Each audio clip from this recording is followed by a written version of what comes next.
1 फरवरी को केंद्रीय वित्त मंत्री निर्मला सीतारमण नए संसद भवन में सरकार का अंतरिम बजट पेश कर चुकी हैं। ये मोदी सरकार 2.0 का आखिरी बजट था।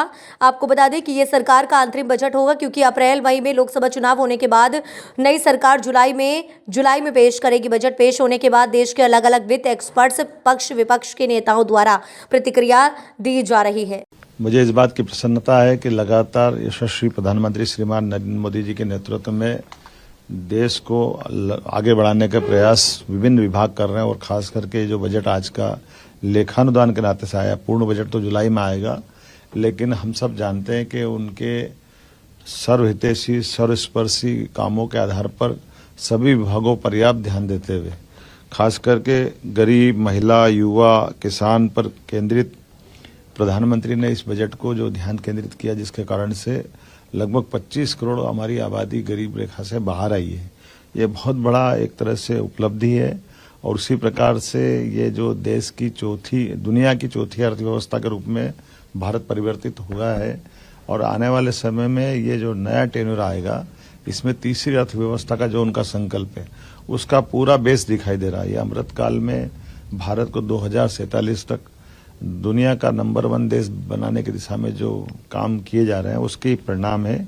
और खास करके इस 2 करोड़ लोगों को नए आवास देने की जो कल्पना की गई है, ये तो बगैर कोई कारण से गरीब लोग अपना घर नहीं बना पा रहे हैं, उनके घर पे वो अभिशाप नहीं है, ये परमात्मा की कृपा है। यशस्वी प्रधानमंत्री हर गरीब के घर पक्की छत का जो सपना देखते हैं, उसका ही परिणाम है कि उनने अभी जो पुरानी गरीबी रेखा की लाइन थी, उसमें बड़े पैमाने पे वो काम किया था, और 2 करोड़ नए घर का जो संकल्प किया, ये अद्भुत है।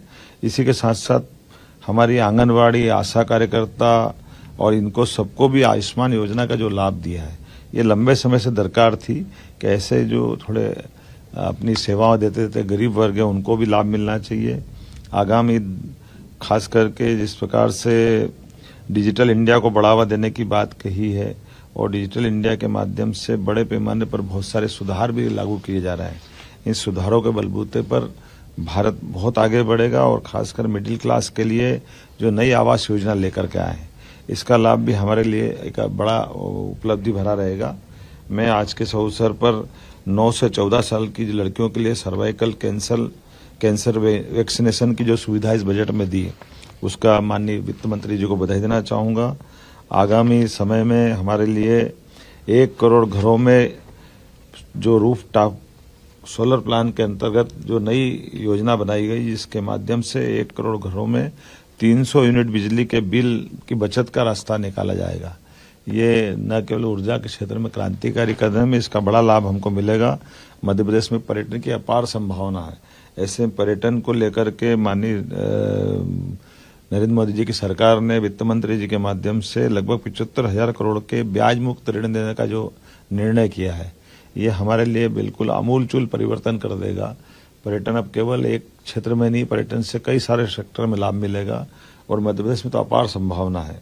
उड़ान योजना के अंतर्गत 517 नए रूट पर एयरपोर्ट्स का निर्माण और विस्तार, ये हवाई यातायात की दिशा में बहुत बड़ा माइलस्टोन का काम करेगा। अभी मैंने ग्वालियर से अहमदाबाद की नई फ्लाइट का आकाशा एयरलाइंस का शुभारंभ किया है।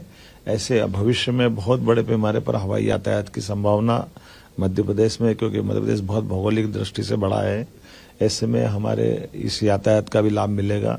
उम्मीद करता हूँ ये उम्मीदों भरा बजट भारत की प्रगति में, उन्नति में और आर्थिक दृष्टि में एक नई ऊंचाई तक पहुंचेगा।